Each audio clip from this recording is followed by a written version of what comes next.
नत्वा जिनेन्द्रं गतसर्वदोषं सर्वज्ञदेवं हितदर्शकं च श्रीजैन सिद्धान्तप्रवेशिकेयं विरक्षते स्वल्पधियामिताय।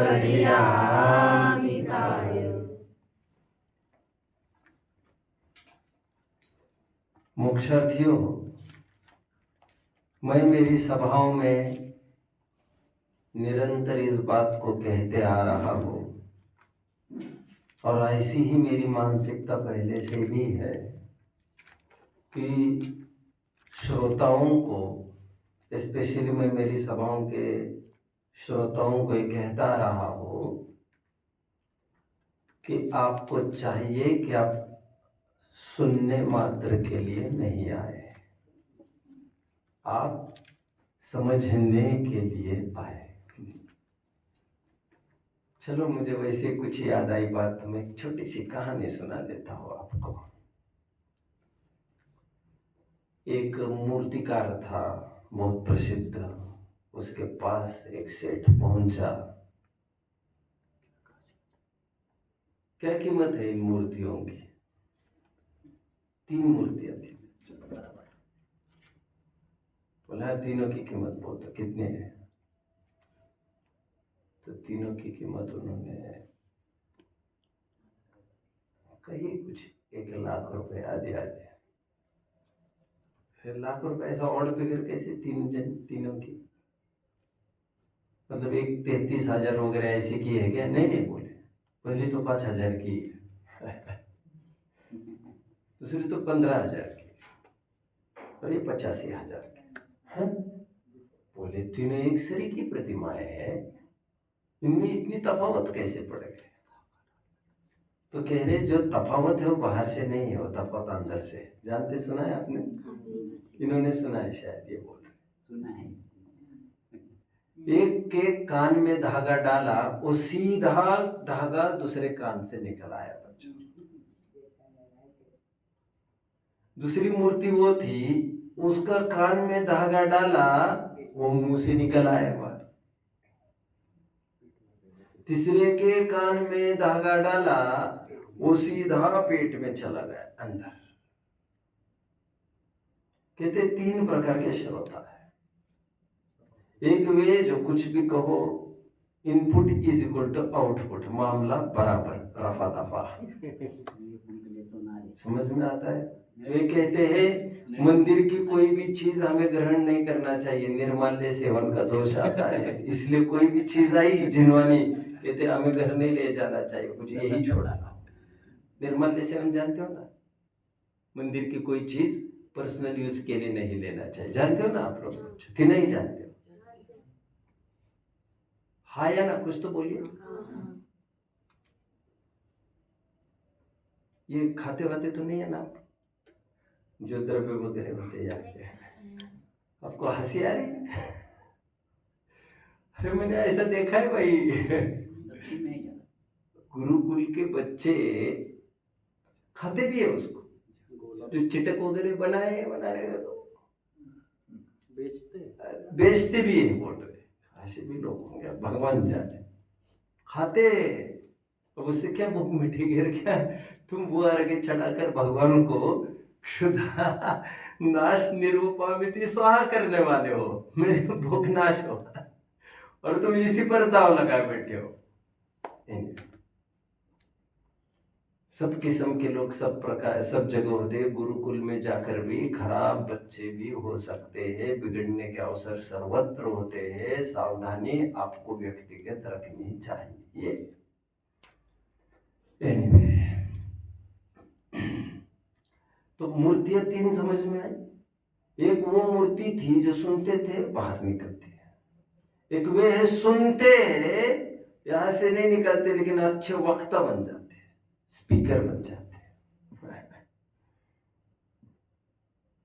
कई जनों को, आपके घर वालों को लगता होगा मेरा बच्चा स्पीकर बने, अच्छा बोले, प्रवचन करे, स्वाभाविक है लगना। बट मैं उनके माता पिताओं को कहता हूँ, हर एक जन वक्ता बन पाएगा ऐसी उम्मीद आपको करना नहीं चाहिए। हमें वक्ता बनना नहीं था और हम बन गए। मैं पर्सनली मेरी बात कर रहा हूँ। हमारा लक्ष्य बोलना नहीं, भावों की विशुद्धि, जीवन की पवित्रता है, नैतिकता का सुरक्षित रहना, और वो किसी भी स्तर पर हो सकती है। anyway, तीसरी मूर्ति वो थी जो प्रवचन को सुनकर सीधा दिल में उतारती थी। पेट में मतलब उसको पचाना, अपने आत्म कल्याण के काम में लेना। समझ रहे हैं? मैं हमेशा ये कहता रहा हूं। पहली लाइन मैंने क्या कही थी? बच्चों को रिपीट करेगा। मैंने प्रवचन की पहली लाइन क्या कही थी?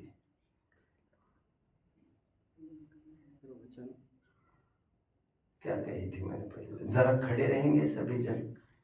नहीं, अभी तो खड़े ही रहो, अभी हाथ ऊपर मत करो, ये मुझे नहीं चलता। अभी एकदम 5-6 हाथों पर, ये नहीं। अभी पहले शांति से पूछ रहा था मैं आपको, ऐसे नहीं चलेगा भैया। क्या कही थी पहली लाइन भैया मैंने? बोलो जी। प्रवचन बस सुनने के लिए। बहुत अच्छा, बहुत अच्छा। ये पहले हाथ ऊपर कर लेते। Why feel shy? If I start feeling shy and you hesitate to speak something, how will you get? मैं यदि शर्माने लग जाऊं तो मैं बोल पाऊंगा कुछ? तो फिर आपको मिलेगा कुछ? बोलना चाहिए फटाफट। मैं ये कह रहा हूं, मैं हमेशा ये कहता रहा हूं श्रोताओं को, आपको सुनने नहीं, अथवा सुनने मात्र नहीं, आपको समझने के लिए आना चाहिए। बैठिए। दूसरी बात, मैं हमेशा ये कहता रहा हूं सभाओं में, मुझे उन सभाओं में बहुत दिलचस्पी नहीं है जहां पर खूब वाह वाह होती हो मेरी, हाँ में हाथ डोलते हो लोग, तालियां आदि भी पीटते हो आदि आदि, उसमें मुझे इंटरेस्ट। मुझे इंटरेस्ट उन सभाओं से है जहां पर मुझे कुछ चैलेंजिंग क्वेश्चंस मेरे सामने आए, कोई ऐसे प्रश्न फेंके जिसे स्पिन कहते ना, गुगली, यॉर्कर कहते ना, बाउंस, कुछ ऐसे जिसको बल्लेबाज के पल्ले न पड़े वो बात। कुछ ऐसे प्रश्न पूछे जाए जिससे थोड़ी देर के लिए वक्ता भी जंबल होने लग जाए। मैं ऐसे प्रश्नों को अवॉइड करता हूं। वे सभाएं मेरे लिए बहुत लाभदायक होती है। मैं चाहता हूं कोई मुझे निरुत्तरित करे तो मेरे मंथन के अवसर और बढ़ेंगे। ये सब भूमिका का कारण केवल इतना ही है, कभी कभी आप में से भी इतने चुस्त प्रश्न आते, इतने चुस्त प्रश्न आते हैं, ऐसा मुझे लगता ही नहीं कि आप बच्चे हो, ऐसा लगता है ये सब बड़ी बड़ी सभाओं के कोई विद्वान बैठे हैं। अभी भी सोम भैया के कुछ प्रश्न आए हैं, कल रात में भी कक्षा के उपरांत कुछ प्रश्न आए थे 4-5, अभी भी 5-6 प्रश्न आए हैं, और ये निरंतर प्रश्न पूछते और इनके प्रश्न में होती दम बहुत है। कल तो प्रश्न उन्होंने ये पूछा मुझे कि अत्यंतम और अन्योन्यावतरण में एक सरीका ही लगता है, उन दोनों में फर्क क्या करेंगे?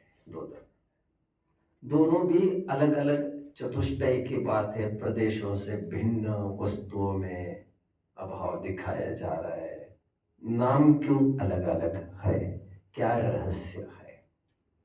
ये प्रश्न। अभी भी 2-3 प्रश्न आए हैं, उनका खुलासा तो आज वैसे ही होगा, और प्रश्न नहीं भी पूछते आप, खुलासा तो तब भी आज होने वाला था। anyway, वैसे मैं पूछना चाहूंगा, 20 बोल कितने जन ने पूरे किए हैं? 20 भंग। ठीक है, बहुत अच्छा, बहुत अच्छा। एक जन भी ऐसा नहीं है ना जिसको नहीं आएंगे 20 भंग? बता पाएंगे 20 भंग आप? फिर क्या किया? लिखने का पूछना, तो आप बोल नहीं पाएंगे मतलब? फिर क्या आपने केवल छापा है? ऐसे कैसे चलेगा? तो मुझे सुनने हैं, आपसे सुनने हैं ये 20। जो नहीं सुना पाएंगे वह खड़े रहिए सब।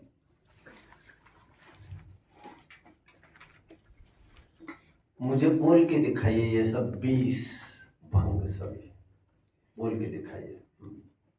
रोमन 1 में 1 द्रव्य का रोमन 1-2 अब मत बोलिए, सीधा धड़ाधड़ चालू करिए। एक द्रव्य का अपने गुण में डैश अभाव है तद्वा एक गुण डैश भी छोड़ दीजिए आगे, केवल इतना बोलिए, द्रव्य का अपने गुण में अभाव, द्रव्य का अपने पर्याय में अभाव, द्रव्य का परद्रव्य में अभाव, द्रव्य का परद्रव्य के गुण में अभाव, द्रव्य का परद्रव्य के पर्याय में अभाव, गुण का अपने द्रव्य में अभाव, गुण का अपने पर्याय में अभाव, गुण का परद्रव्य में अभाव, गुण का परद्रव्य के गुण में अभाव। गुण का अच्छा सॉरी, एक मिस कर गया मैं, गुण का अपने अविनाभावी दूसरे गुण में अभाव, ये मिस कर गया था।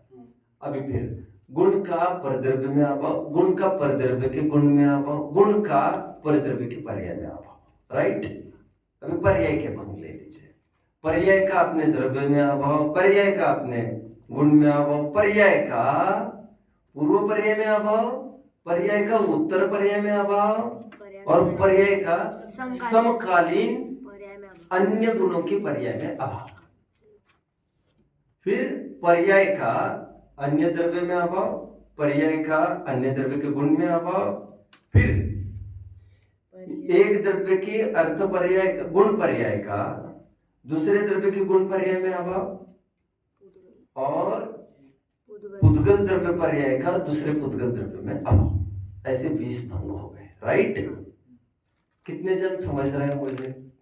ठीक है, ये आपको कल बताने हैं बच्चों, है ना, तभी आप बैठ पाएंगे। ऐसा नहीं है कि केवल छाप कर आ गया, ये सब ब्रेन वर्क है, ब्रेन वर्क। आप शक्ति को मत आजमाओ, तो लॉजिकली इसको अप्रोच करना है। मुझे कोई आपसे लिखित नहीं देखने है वो सब। फिर मैंने उसमें हमने देखा था कि एक तदभाव, एक अत्यंत अभाव, एक प्राग भाव, एक प्रध्वंस भाव और एक अन्य भाव। ऐसे 5 अभाव आ रहे थे। इन 20 भंग में कितने अभाव आ गए? 5। वैसे आपको बेसिकली ये समझना चाहिए, द्रव्य भी पदार्थ है, गुण भी पदार्थ है, और पर्याय भी पदार्थ है। जब एक पदार्थ का दूसरे पदार्थ में अभाव कहा जा रहा है, तो इसका मतलब ये हो गया सीधा कि पदार्थ की जगह सब्स्टिट्यूट करके हमने कभी द्रव्य रखा, कभी गुण रखा, कभी पर्याय रखते गए, और जो जैसे जैसे रखते गए वैसे वैसे अलग अलग प्रकार के अभाव होते गए। राइट, इसमें यदि 20 भंग में हम देखें तो 5 प्रकार के अभाव मुख्यता से सामने आ रहे हैं, जिसमें से हमें सिलेबस में अभी तदभाव नहीं है। तदभाव की चर्चा प्रवचन सार के 108, 9, 10वीं गाथा में है, वहां का प्रकरण नहीं है। ये समनभद्र स्वामी की आप्त मीमांसा है, जो तत्व ज्ञान भाग 1 में आप बहुत जल्द पढ़ लेंगे। लगभग 1 साल के अंतर्गत तत्व ज्ञान भाग 1 पढ़नी है हमें। वहां पर 4 अभाव का एक पाठ हमें देखना है। वहां पर ये चारों अभाव फिर से पढ़ने हैं 1 साल में। वहां पर 4 ही अभाव है। कौन कौन से? प्राग अभाव, प्रध्वंस अभाव, अत्यंत अभाव और अन्योन्य अभाव। इन 4 अभाव की चर्चा करेंगे, इसीलिए तद अभाव को गौण करके बात चलेगी आपकी। तो एक पर्याय का अपनी ही पूर्ववर्ती पर्याय में अभाव, प्राग अभाव। एक पर्याय का अपने उत्तरवर्ती पर्याय में न होना, प्रध्वंस अभाव।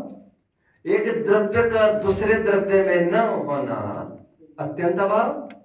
और एक पुद्गल द्रव्य पर्याय का दूसरी पुद्गल द्रव्य पर्याय में न होना, अन्योन्य भाव।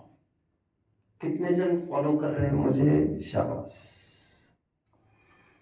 अभी प्रश्न का मैं उत्तर देता हूं। अत्यंत अभाव और अन्योन्य भाव में क्या डिफरेंस है? यद्यपि क्षेत्र में दोनों अलग अलग है, फिर भी अत्यंत अभाव एक त्रैकालिक अभाव है।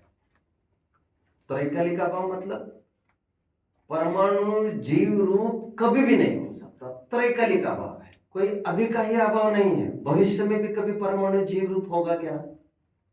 भूतकाल में कभी था क्या? धर्म द्रव्य अधर्म द्रव्य रूप होगा क्या? अधर्म द्रव्य रूप अधर्म द्रव्य आकाश द्रव्य रूप होगा क्या? एक द्रव्य कभी भी दूसरे द्रव्य रूप नहीं हो सकता। त्रैकालिक अभाव होने से उन्हें अत्यंत अभाव कहते हैं। बट पुद्गल द्रव्य, दो पुद्गल द्रव्यों में आपस में त्रैकालिक अभाव नहीं है बच्चों। मतलब वर्तमान में ही अभाव है केवल उनका। मतलब एक पुद्गल स्कंद, दो हाथों में दो पुद्गल स्कंद ले लीजिए, इस हाथ में कुछ ले लीजिए, इस हाथ में कुछ ले लीजिए। अभी दोनों में साफ साफ अभाव है।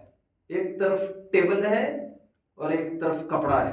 बट भविष्य में चलकर यही टेबल इस कपड़े रूप हो सकता है। कितने जन फॉलो कर रहे हैं बच्चों मुझे? कैसे हो सकता है, कोई मुझे बताएगा? ये भी आहार वर्गणाओं से बना स्कंद है, ये भी आहार वर्गणाओं से बना स्कंद है। ये टेबल के परमाणु बिखर गए वातावरण में और वे ही कपड़े रूप परिणमित हो गए, तो ये हो गया कपड़ा। आप समझ रहे हैं? मैं थोड़ा और खोलने की कोशिश करूंगा। देखो, खदान में सोना होता है, आप जानते हैं? क्या आप ये भी जानते हैं खदान में रहते रहते सोना बढ़ता रहता है, उसकी ग्रोथ होती रहती है। जो इतनी डेली है सोने की, वो इतनी हो जाएगी से 500 साल बाद। समझ रहे हैं आप? आम इतना था, इतना हो गया कि नहीं? वैसे ही सोने की ढेली यहां से इतनी होती है।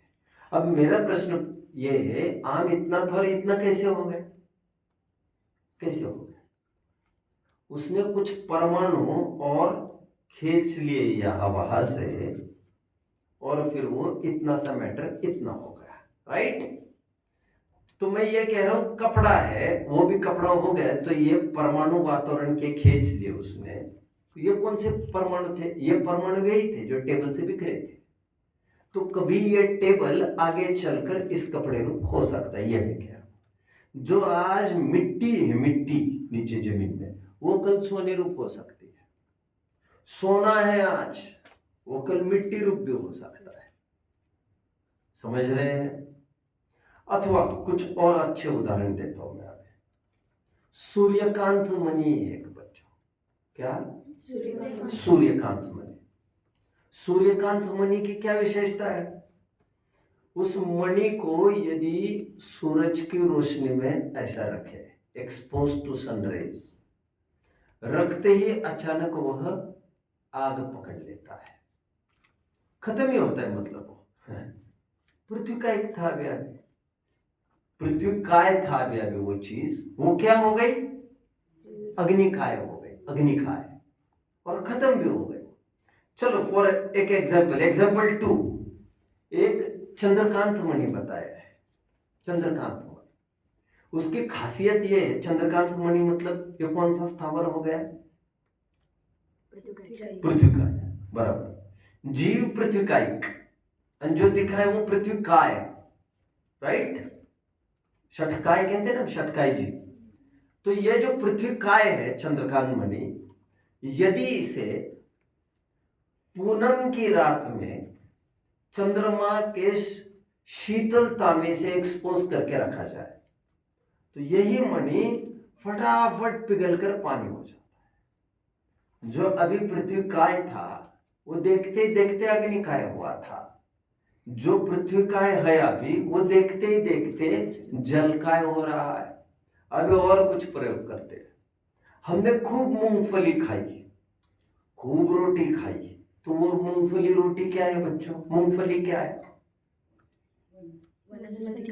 राइट, बहुत अच्छा, वनस्पति काय है ये हमने खाई खूब, और हम क्या कहते हैं? आज पेट में गैस हो गई, क्या कहते हैं हम? वायु का प्रकोप हुआ। तो ये वनस्पति काय गॉट कन्वर्टेड इन वायु काय। जठर अग्नि है अंदर, अग्नि, जठर अग्नि पर ज्वलित होते हैं, जानते ना बच्चा? ये भी अग्नि कायिक ही बताया गया है हमारे ग्रंथों में। एनीवे, मुझे क्या कहना है अभी, हम देखते हैं एक स्कंद दूसरे स्कंद रूप परिणमित होता दिखता है कालांतर में, राइट? होता है, ऐसा होता है, लिटरली होता है। हमारे प्रथमान योग में भी ऐसी कई घटनाएं। चलो और एक घटना मैं आपको बताता हूं। सोमा सती की कहानी कितने जन ने सुने? सोमा सती, आपको वो वीडियोस दिखाएंगे बच्चों पूरी, कभी अच्छी अच्छी कहानी है, बहुत अच्छी। सोमा सती की सास ने ये विचार किया कि इसे मार देंगे हम, तो उसने षड्यंत्र से घड़े में विषैले सर्प रख दी और कहा जब उस घड़े में रखा है हाथ डालो मिल जाएगी वो चीज तुम्हें। षड्यंत्र था। और उस घड़े में हाथ डाला तो वह हार बन गया कि नहीं बन गया? अब आप कहेंगे तो चमत्कार हो गए। मैं ये कह रहा हूं चमत्कार हो ना हो मैंने उससे लेना देना नहीं है। एक स्कंद दूसरे स्कंद में परिणमित हुआ कि नहीं हुआ? चलिए और दूसरा उदाहरण, जब सीता की अग्नि परीक्षा हुई, सीता ने जैसे ही पैर रखा वहां पर, क्या हुआ उसका? आग पानी पानी हुआ कि नहीं हुआ? एक स्कंद दूसरे स्कंद रूप होता है कि नहीं होता है? चलिए और एक प्रथमान युग की कथा है, अकृत पुण्य की, जीवनधर चरित्र। उसमें जब अकृत पुण्य की बहुत गरीबी चल रही थी, एक जन ने सोचा कि इसको माला माल करते हैं। उसने खूब सोने की मोहरे उसके हाथों में दे दी, बरसा दी। अब यहां से क्या दे रहे वे? सोना। पाप का उदय था उसका, वहां जाते जाते उसके हाथ में क्या आ रहा है? अंगारे अंगारे। वो जल गए उसके हाथ। बाजीगर तो ये सब करके दिखाता ही है। अभी कोई चीज और एकदम कुछ चीज करके दिखाता है, करके दिखाता है कि नहीं करके दिखाता है? एक स्कंद दूसरे स्कंद रूप परिणमन होने की क्षमता रखता है। बुरा मत मानना बच्चों, बुरा मत मानना। हम जो खा रहे हैं आज, रोटी दाल चावल जो भी है, वो क्या है? वनस्पति का है। बट आप जरा विचार करो, हमने उसे खाया, उसका बाद में क्या होता है?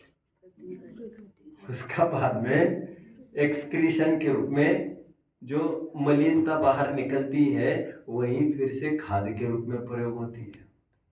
उसी खाद को फिर से ले लेती है वनस्पति, और ये रिसाइकल होता रहता है। हाँ या ना? चलिए आपको एकदम जीवंत चित्र दिखाता हूं।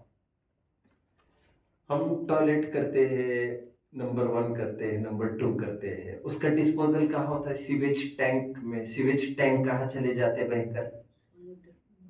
नदी में जाते हैं कि नहीं? कुछ तो बोलिए। अच्छा, पानी जो पीते हैं लोग, वो कहाँ का पानी पीते हैं? उसी नदी का पीते हैं। उसी नदी का सर्कुलेशन होकर तुम पानी पी रहे हो, उसी की तुम मलमूत्र के रूप में क्षेपण कर रहे हो, वही जा रहा है और वही सर्कुलेट होकर फिर से जा रहा है। आप समझ रहे हैं मेरी बात को?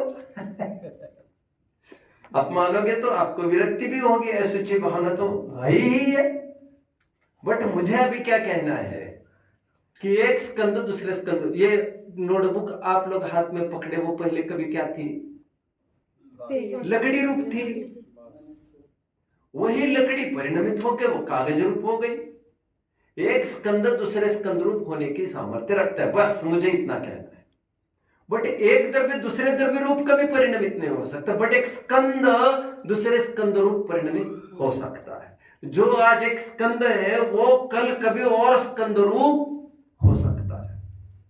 इसलिए दो स्कंदों में त्रैकालिक अभाव नहीं होता है। वर्तमान अभाव हो सकता है बट त्रैकालिक अभाव नहीं होता। इसलिए इसके लिए एक नया अभाव बताया आचार्य ने। बैठिए सभी जन। इसके लिए आचार्य ने एक नया अभाव बताया, वो अन्योन्य भाव। इसलिए अन्योन्य भाव की परिभाषा या तो आप ऐसी भी कर सकते हैं बच्चों। देखिए मेरी तरफ, चलो आप लिख लीजिए, पहले बहुत लिख रहे हैं आप, क्या लिख रहे हैं क्या मालूम, लिख लीजिए। चलिए मेरे से कोई हेल्प चाहिए किसी को लिखाने करने में?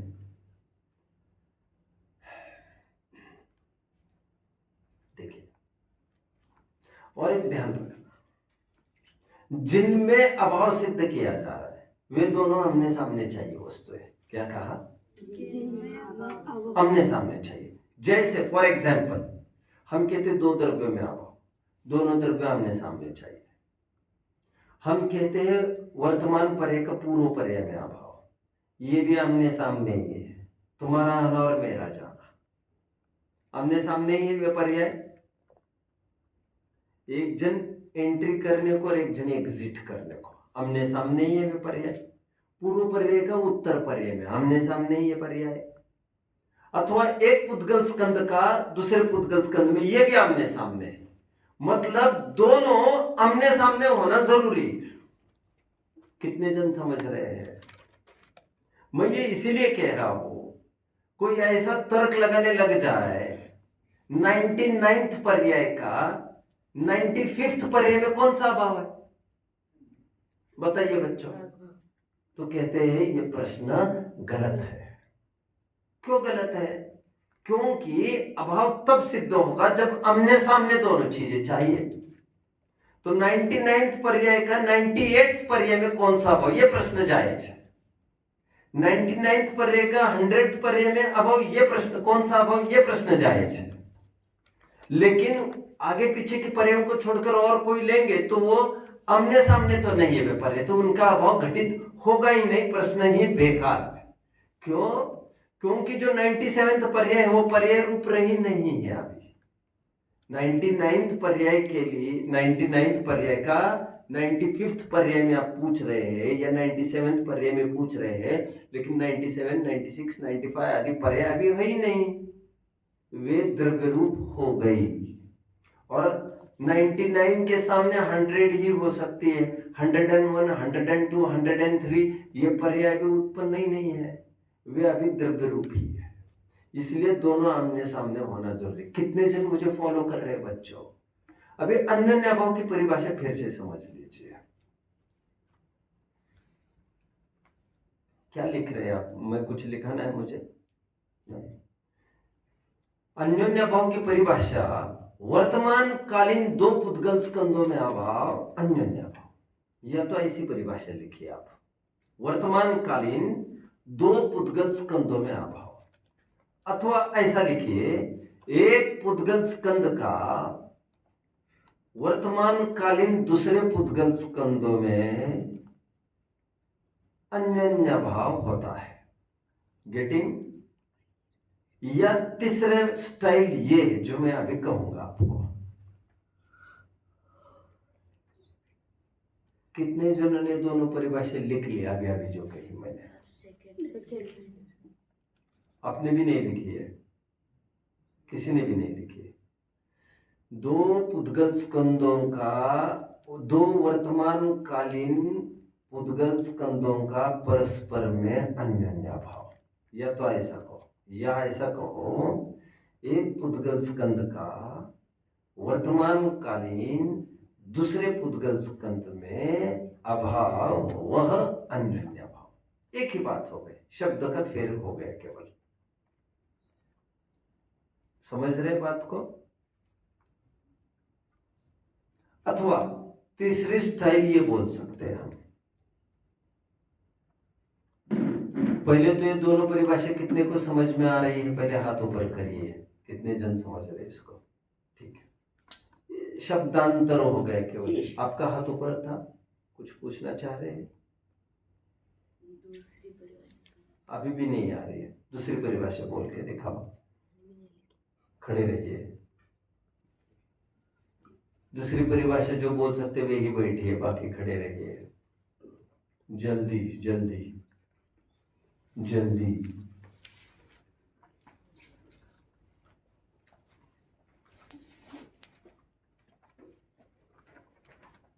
बोलिए। वर्तमान कालीन दो पुद्गल स्कंदों को अन्योन्य अभाव कहते हैं। स्कंदों को अन्योन्य अभाव नहीं कहते, स्कंदों में स्थित अभाव को अन्योन्य अभाव कहते हैं। और ये पहली परिभाषा है, परस्पर भी वर्ड था उसमें, ये पहली परिभाषा बोल रहा था मैं। बोल के दिखाइए आप। एक पूर्वज स्कंद का वर्तमान कालीन दूसरे वर्तमान कालीन में अन्य न हो। दूसरे वर्तमान कालीन क्या, कौन सी पर्याय? पूर्वज स्कंद, निस्कंद। सीधी परिभाषा बोलो ना। एक पूर्वज स्कंद का वर्तमान कालीन दूसरे वर्तमान कालीन स्कंद में अन्य न हो। ठीक है, पहली परिभाषा क्या बताई? वर्तमान कालीन में दो पूर्वज स्कंदों में वर्तमान कालीन दो पुद्गल स्कंदों में पारस्परिक अभाव वह अन्योन्य भाव, अथवा एक पुद्गल स्कंद का वर्तमान कालीन दूसरे पुद्गल स्कंद में अभाव वह अन्योन्य भाव, ये दूसरी परिभाषा। दूसरी परिभाषा मतलब दूसरे शब्दों में। अब तीसरा क्या कह सकते हैं, जो आपके टेक्स्ट में होगा ऐसा लग रहा है मुझे, वहां पर स्कंद की जगह लिखा है पुद्गल पर्याय, बट यहाँ पर पुद्गल पर्याय का तात्पर्य आपको अशुद्ध पर्याय लेना है, द्रव्य पर्याय लेना है। समान जाति द्रव्य पर्याय पुद्गल स्कंद होता है वो, तो पुद्गल पर्याय का तात्पर्य ऐसा नहीं लेना है यहाँ पर कि परमाणु की कोई पर्याय की बात चल रही है। पुद्गल वह द्रव्य, पुद्गल द्रव्य वह परमाणु, और पुद्गल पर्याय वह स्कंद। यह एक ट्रेंडी लैंग्वेज है, ये आपको समझना चाहिए। जब भी पुद्गल द्रव्य की बात आती है तो समझना वह परमाणु की बात है, जब भी पुद्गल पर्याय की बात आती है तो वह स्कंद की बात आती है। लगभग ऐसा जिनवाणी में चलता है कथन। बोलिए। पुद्गल द्रव्य की वर्तमान पर्याय सेम है। हाँ, पुद्गल द्रव्य की वर्तमान पर्याय कह दिया उन्होंने, तो पुद्गल द्रव्य की वर्तमान पर्याय का तात्पर्य ऐसा नहीं कह रहे हुए कि परमाणु की कोई पर्याय। यहाँ पर पर्याय का तात्पर्य अशुद्ध पर्याय, द्रव्य पर्याय। द्रव्य पर्याय का अर्थ मैंने कहा था अनेक द्रव्यों की मिलकर बनी अवस्था, दैट इज द्रव्य पर्याय। जैसे इसे कहते द्रव्य पर्याय, किसे? इसे। लेकिन यह है असमान जाति द्रव्य पर्याय, जीव और शरीर, इसे कहते द्रव्य पर्याय। ये जैसे ये क्या है, ये भी है द्रव्य पर्याय। क्यों? ये द्रव्य, ये अनेक द्रव्य मिले हैं, लेकिन ये द्रव्य पर्याय समान जातीय द्रव्य पर्याय है। समान जाति के द्रव्य आकर मिलकर बनी हुई एक अवस्था है। समान जाति के कौन से द्रव्य आकर मिले हैं इसमें? परमाणु, मतलब पुद्गल द्रव्य आकर मिले।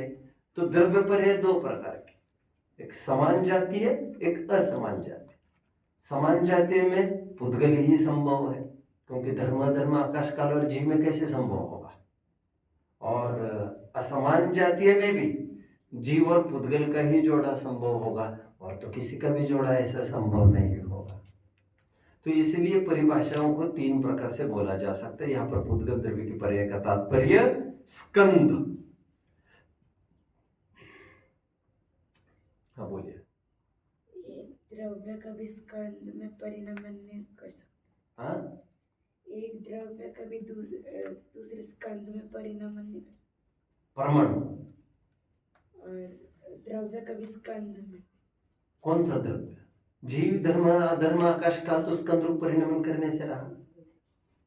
परमाणु स्कंद रूप कैसे परिणमित हो जाए? एक स्कंद दूसरे स्कंद रूप परिणमित हो सकता है, इसलिए दो स्कंदों में ही अन्योन्य भाव कहा है। समझ में आया? अब एक प्रश्न पूछता हूं मैं आपको बच्चों, सावधानी से और समझदारी से उत्तर देना। दूध का दही में कौन सा अभाव है? फंसेंगे और चूकेंगे, पहले क्या होगा?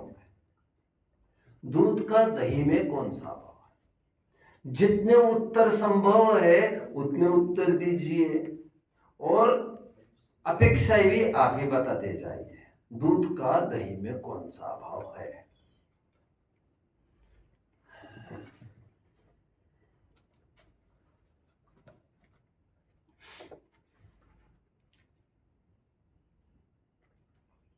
आप बता पाएंगे? आप बोलिए। दूध अगर दही में उसका अगर मतलब परिणाम दही में हो गया तो वो फिर से दूध में नहीं बदल सकता।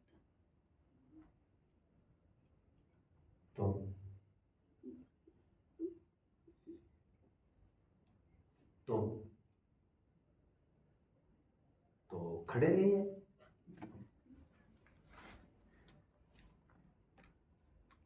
दूध का दही में कौन सा अभाव, ये मेरा प्रश्न है। 20 भंग ये मुझे बोल के दिखाने का, समझ में आया? इतने मात्र से काम नहीं चलेगा, केवल लिख कर आ गया। लिखना कहा है इसीलिए सुनकर, ताकि जिससे आपको समझ में आए विषय।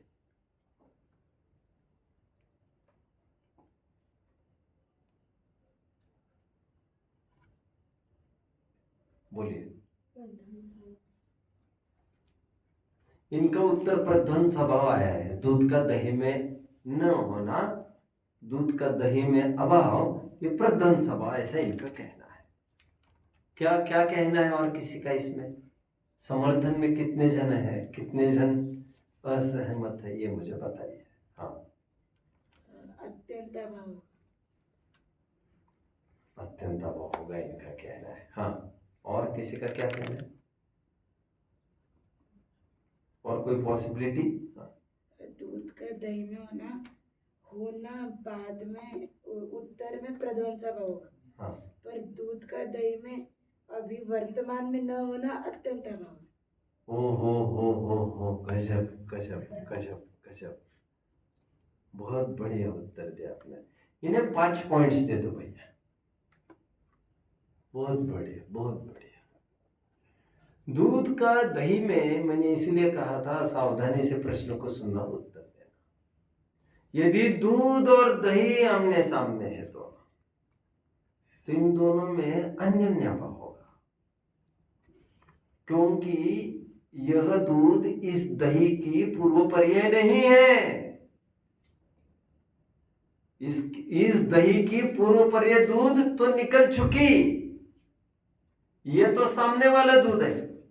इन दोनों दूध और दही में अन्योन्य अभाव है, क्योंकि वर्तमान कालीन स्कंद है ये दोनों। गुड। और दही का पूर्व पर्याय दूध में प्रागभाव, और दूध का उत्तरवर्ती पर्याय दही में प्रध्वंस अभाव। राइट। कितने जन समझ रहे इस बात को? शाबाश शाबाश। अभी मैंने केवल दूध और दही में अभाव पूछा, ये आपको समझ में आना चाहिए। वर्तमान कालीन 2 स्कंद है, यह पूर्व और उत्तर पर्याय की ये बात कर रहे हैं। चलो और प्रश्न पूछता हूं मैं आपको। मनुष्य पर्याय का तिर्यंश पर्याय में कौन सा अभाव?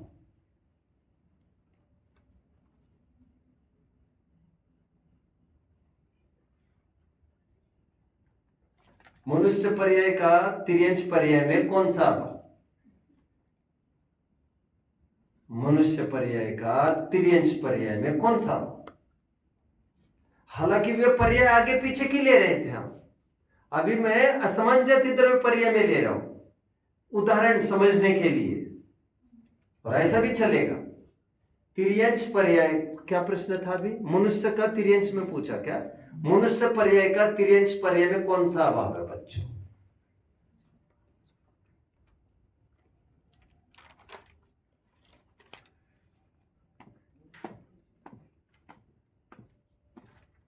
बोलिए।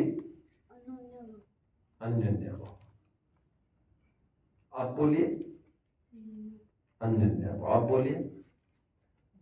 मनुष्य की तिर्यंश की पूर्व पर्याय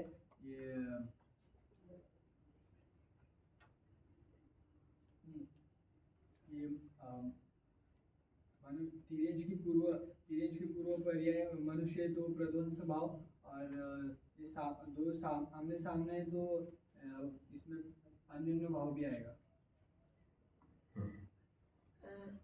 अगर मनुष्य और तिर्यंश का अपने आसमान जाति का कहा तो वो अत्यंत अभाव आएगा, और मतलब आगे उत्तर होगा तो प्रध्वंस। देखिए बच्चों, मनुष्य पर्याय का तिर्यंश पर्याय में कौन सा अभाव पूछा गया, तो इसमें प्राग अभाव भी संभव है, प्रध्वंस अभाव भी संभव है, क्योंकि मनुष्य के बाद भी तिर्यंश पर्याय हो सकती है। जैसे मृदुमती मुनिराज मर के हाथी बन गए थे मायाचारी से, याद आ रहा है? एक मुनिराज खरबूजे में लट बन गए थे, याद आ रहा होगा आपको? मरते समय उनको इतना ही लगा ये खरबूजे की गंध बहुत अच्छी है, मर के कहाँ चले गए वे? उसी खरबूजे में लट बन गए। मनुष्य मर के तिर्यंश बना, तो ये बना प्रध्वंस भाव।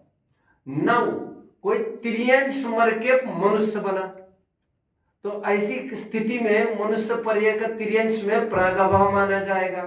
तो प्रागभाव भी संभव है, प्रध्वंस भाव भी संभव है। यदि उनकी बॉडीज को लेते हैं, आमने सामने कोई हो, तो पूर्व पर और उत्तर पर्याय को नहीं देखते, बॉडीज को लेते हैं, तो अन्योन्य भाव, अन्योन्य भाव। यदि जीवों को ही देखा जाता है तो अत्यंत भाव। इस प्रकार तरकीब से चारों भाव बन सकते हैं। कितने जन समझ रहे हैं मुझे? चलो मुझे ये बताइए बच्चों, मोक्ष पर्याय का संसार अवस्था में कौन सा अभाव है?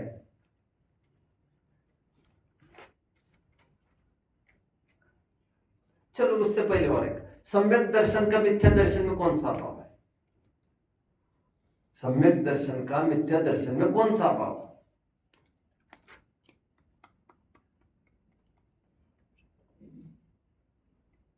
बोलिए। प्राग भाव है।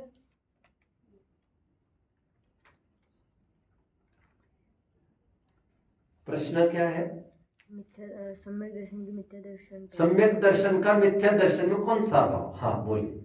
अगर सम्यक दर्शन के बाद अगर मिथ्या दर्शन होगा फिर से, तो मतलब वो होगा उत्तर पर्याय प्रध्वंस भाव। शाबाश। और अगर मिथ्या दर्शन से मतलब फिर से सम्यक दर्शन हुआ तो पराग भाव, पूर्व पर्याय। शाबाश। और अगर सम्यक दर्शन की उत्तर पर्याय मिथ्या दर्शन में अभाव प्रध्वंस भाव, सम्यक दर्शन की पूर्व पर्याय मिथ्या दर्शन में अभाव प्राग भाव, दोनों संभव। और बोलो।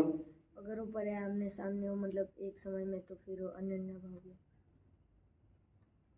अन्योन्य भाव केवल पुद्गल स्कंद में ही लागू होता है परस्पर, इसलिए अन्योन्य भाव की कोई संभावना नहीं है। अत्यंत भाव हो सकता है। आपका यही उत्तर था, शाबाश। इनके पास ये उत्तर था। मेरे सम्यक दर्शन का आपके मिथ्या दर्शन के साथ अत्यंत भाव, ये हमने एक भंग लिया है। मेरी पर्याय का किसी दूसरे द्रव्य की पर्याय में, मेरी अर्थ पर्याय का किसी दूसरे द्रव्य के अर्थ पर्याय में अत्यंत भाव लिया है। One more question now, one more question. मति ज्ञान का अथवा श्रुत ज्ञान का केवल ज्ञान में कौन सा भाव है? श्रुत ज्ञान का केवल ज्ञान में कौन सा भाव?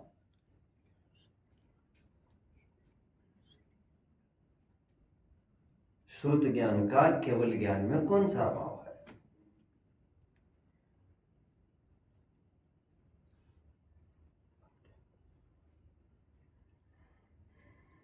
बोलिए। मतलब उसके मति ज्ञान का केवल ज्ञान में प्रध्वंस। प्रश्न क्या है?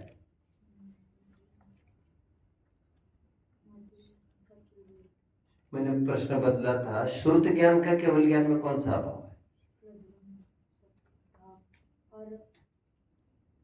और क्या?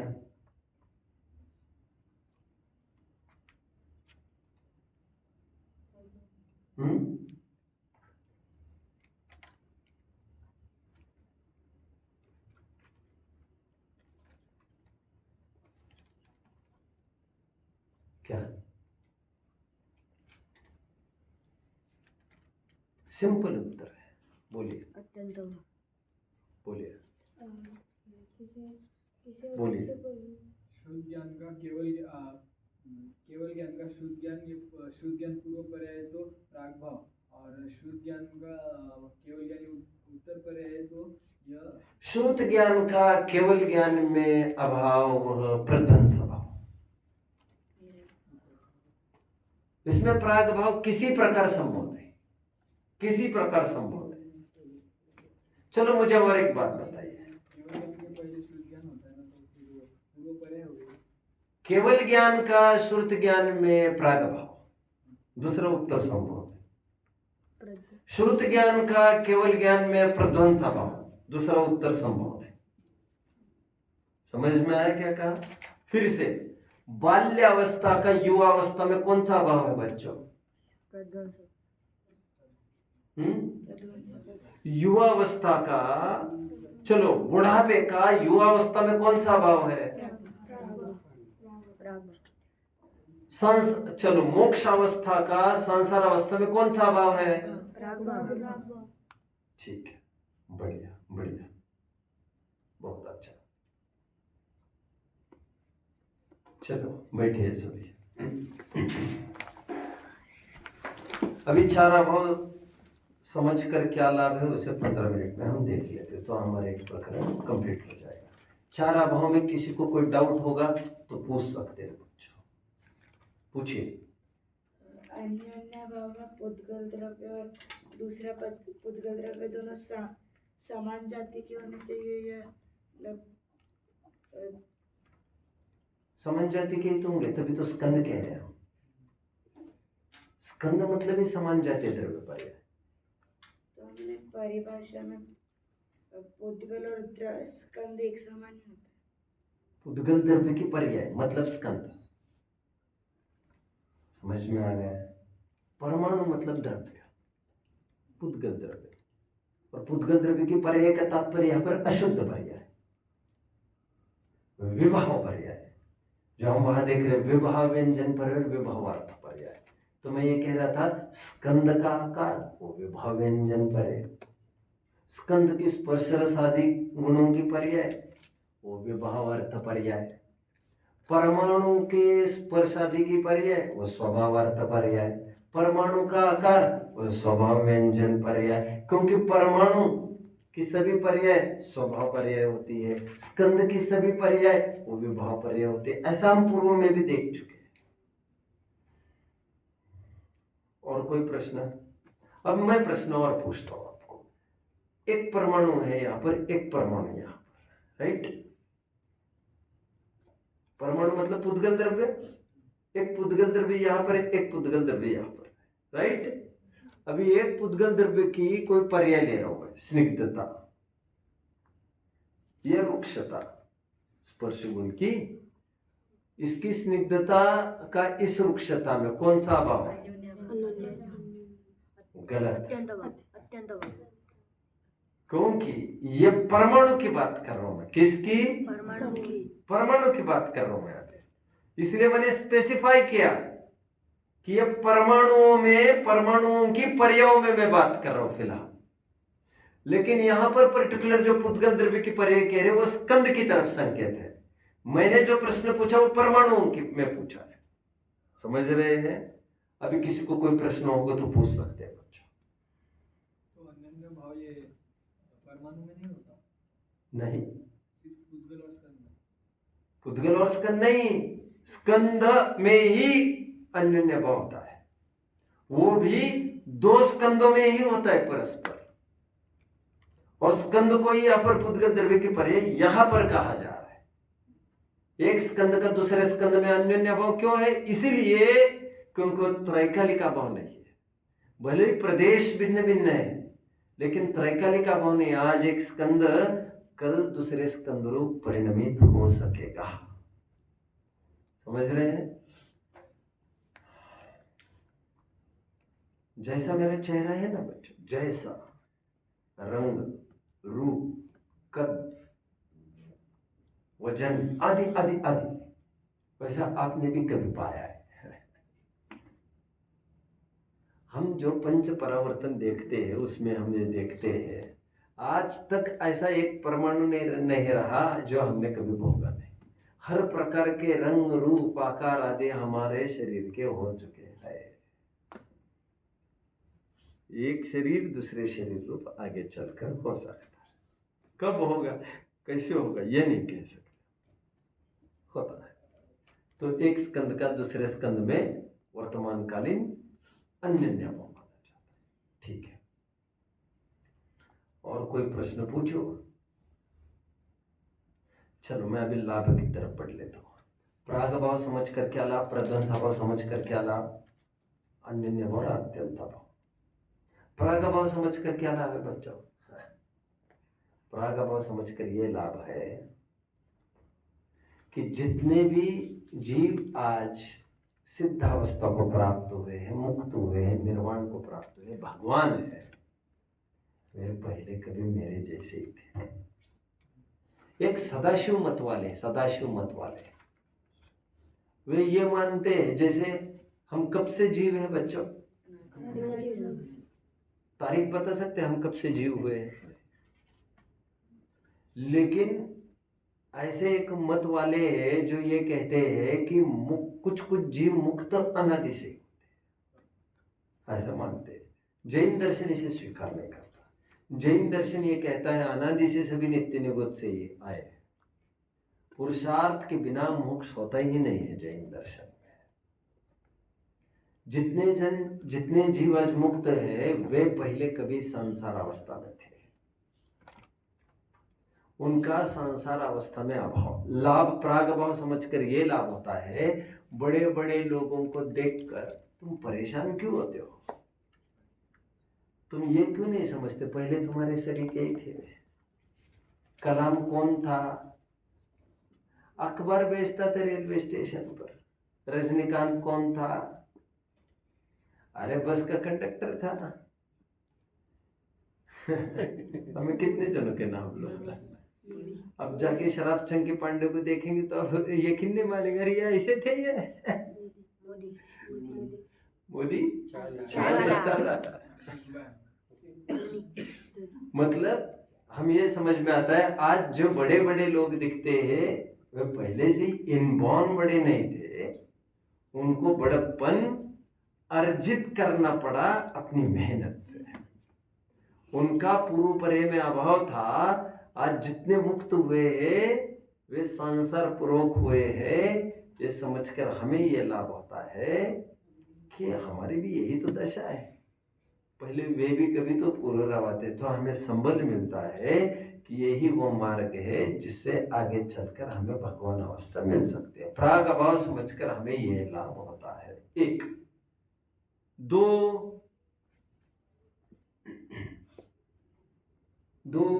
प्रध्वंस अभाव समझकर क्या लाभ है?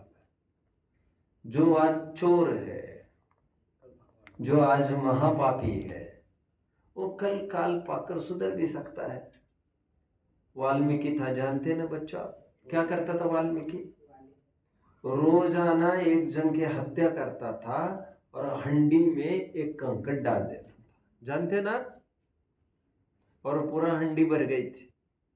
एक दिगंबर साधु को पकड़ लिया एक दिन, उससे तो कुछ मिलना नहीं था पैसा वैसा, लेकिन इसलिए पकड़ लिया कि इसके मैं टुकड़े यदि ना करूँ तो ये कुछ इससे मिलना नहीं, लेकिन ये सबको बताएगा मैं यहाँ पर खड़ा रहता तो मेरा धंधा चौपट हो जाए। मुनिराज ने कहा भैया मुझे कुछ डर नहीं लग रहा है मरण का, तुम चाहो तो मुझे बांध कर रख दो, तुम बस एक प्रश्न घर पर पूछ कर आ जाओ कि वे तैयार है क्या बांटने को पाप? केवल पैसा ही के भागीदार होंगे क्या? फिर अभी पूछ कर आता हूं। तो घर वाले ने क्या कहा, कितने अच्छे होंगे उसके घर वाले। फिर पागल वागल हो गए हम तुम्हें साथ देने को, हम कुछ साथ नहीं देंगे, तुम तुम्हारा भोगना, हमने कब कहा है तुम्हें ये करो। विरक्त हो गया, फिर उसने रामायण वामायण लिखे। आप जानते हो ना बच्चों, आज दिखने वाला अंजन चोर, सप्तव्यसनी, विद्युत चोर विरक्त हो गया। अंजन से हुए निरंजन रे कब कोई भगवान बन जाएगा, अरे देखता यह जग रह जाएगा। आज किसी को देखकर तुम ये कह रहे हो ये ऐसे वे वैसे, अरे किसी का भी दिन पलट सकता है, मौका सबको आता है। इतराने की जरूरत नहीं है, वो दिन दूर नहीं जो ऊंट भी पहाड़ के नीचे आ जाएगा, फिर देखना। तो यह सब मिटने वाला है, ये प्रध्वंस स्वभाव बताता है। तो आज की अनुकूलता पर अकड़ना नहीं, प्रतिकूलता का में शोक मग्न होना नहीं, ये प्रध्वंस स्वभाव सिखाता है। प्राग भाव क्या सिखाता है? जो आज बड़ी पोस्ट पर है वे कभी हल्के पोस्ट पर थे। कोई पैदाइश ऐसा नहीं पैदाइश होता है। हमने पढ़ा है जन्म से कोई भगवान नहीं होता, भगवान बनते हैं, जन्मते नहीं है। बहुत बढ़िया। प्रध्वंस स्वभाव क्या कहता है? आज का सत्य व्यसनी हमेशा वैसा नहीं रहेगा, उसको देखकर ग्लानि मत करो। और आज का कोई बहुत अच्छा जीव हमेशा वैसे रहेगा ऐसे भी जरूरी नहीं। मैं और एक बोलता रहता हूँ, मेरे बारे में कोई राय न बनाना गाली। क्या? मेरे बारे में कोई राय न बनाना गाली। मेरा समय भी बदल जाएगा और तुम्हारी राय भी। बेवफा दुनिया को आज तक समझता, ये पता ही नहीं था एक दिन मेरी सास भी बेवफा हो जाएगी। औरों से तो क्या शिकवा है? तुम हमारे न रह सके इसका हम क्यों शिकवा करें? ये भी तो हमारा कहाँ रहने वाला है। प्रध्वंस स्वभाव ये बताता है। अत्यंत स्वभाव क्या बताता है? धन दौलत से सुख होता है, ऐसा नहीं। धन दौलत पुद्गल है, जीव और सुख जीव है। पुस्तकों से ज्ञान होता है। अत्यंत स्वभाव बताता है पुस्तकों से ज्ञान नहीं होता, टीचर से ज्ञान नहीं होता। जो आदत लगी है हमें, टीचर अच्छे चाहिए, पुस्तकें चाहिए। मैंने आपको बताया था, याद आ रहा है ना बच्चों? बाबा साहेब आम्बेडकर की घटना याद है? बाबा साहेब आम्बेडकर वैसे तो बच्चों पड़ोसी एक लड़के से 1 साल बड़े थे, जानबूझकर फेल हो गए। फेल मतलब पीछे रह गए। क्यों? इतनी भी परिस्थिति नहीं थी कि आपने पुस्तकें खरीद पाए, तो इस बहाने उसकी पुस्तकें अपन पढ़ लेंगे तो फ्री में काम निकल जाएगा। लेकिन वो भी तो पढ़ेगा परीक्षा के टाइम में, फिर तुम क्या करोगे? फिर उसकी जरूरत नहीं है। अम्बेडकर को बच्चों कौन से पेज की कौन सी लाइन पर क्या लिखा है ये पता होता था, क्योंकि उनको भरोसा नहीं रहता था आज पुस्तक आई है, फिर से पुस्तक मेरे हाथ में आएगी भी कि नहीं पता। लाल बहादुर शास्त्री को जानते बच्चों? संविधान रचा जा रहा था और संविधान की पुस्तकें गायब हो गई। उस पर कितनी मीटिंग्स के फलस्वरूप, लगभग 100 मीटिंग्स के फलस्वरूप वो बनी थी। 4 दिन के बाद मिली, तब तक लाल बहादुर शास्त्री ने अपने हाथ से पूरा संविधान लिखकर तैयार किया था। ओह कैसे कैसे लोग थे। खैर मैं इतना क्यों कह रहा हूं? पुस्तकों से ही यदि ज्ञान होता, शिक्षकों से ही ज्ञान होता, तो सबको एक सरी का ज्ञान नहीं होता। पुस्तकें भी एक सरी की है, टीचर भी एक सरी के, स्कूल भी एक सरी के। एकलव्य को बिना टीचर के काम हो गए कि नहीं? आगे बढ़ गए कि नहीं? उसको कोई बाधा आई क्या? अत्यंत अभाव यह बताता है पुस्तकों से ज्ञान नहीं, टीवी बंगला एसी से सुख नहीं, धन दौलत से सुख नहीं, बीवी बच्चों से सुख नहीं, कपड़ों से सुख नहीं। यह अत्यंत अभाव बताता है। इसका जीव के साथ कोई संबंध नहीं। अन्य अभाव क्या बताता है? दवा से शरीर का रोग ठीक होगा, ऐसा नहीं। अन्य अभाव दवा और शरीर गेटिंग, कितने जन फॉलो कर रहे हैं? ये चारों अभावों को समझने का लाभ है। किसी को कोई डाउट हो तो प्रश्न पूछ सकते हैं बच्चों, नहीं तो मैं बस करूँगा। हाँ, प्राग भाव और प्रध्वंस भाव का मतलब बस पर्याय बदलते, मतलब पुद्गल और स्कंद और परमाणु का भी परिणाम है। पार्डन फिर से, प्राग भाव प्रध्वंस भाव को पूछ रहे हैं आप। प्राग भाव प्रध्वंस भाव 6 द्रव्य में लागू होता है। 6 द्रव्य में मतलब परस्पर 2 द्रव्य में नहीं। जैसे धर्म द्रव्य है, उसकी 99th पर्याय का 98th पर्याय में प्राग भाव, 67th पर्याय का 68th पर्याय में प्रध्वंस भाव। कितने जन समझ रहे हैं इस बात को? ठीक है। प्राग भाव प्रध्वंस भाव आगे पीछे के परे में होता है, अन्योन्य भाव परस्पर दो स्कंदों में होता है, अत्यंत भाव दो द्रव्यों में होता है।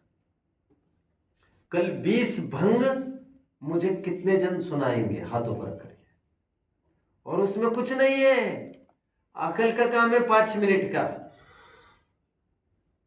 स्व में फिर पर में, पहले द्रव्य फिर गुण फिर पर्याय, एक का एक में लगाते जाना है। ठीक है, ठीक है, देखें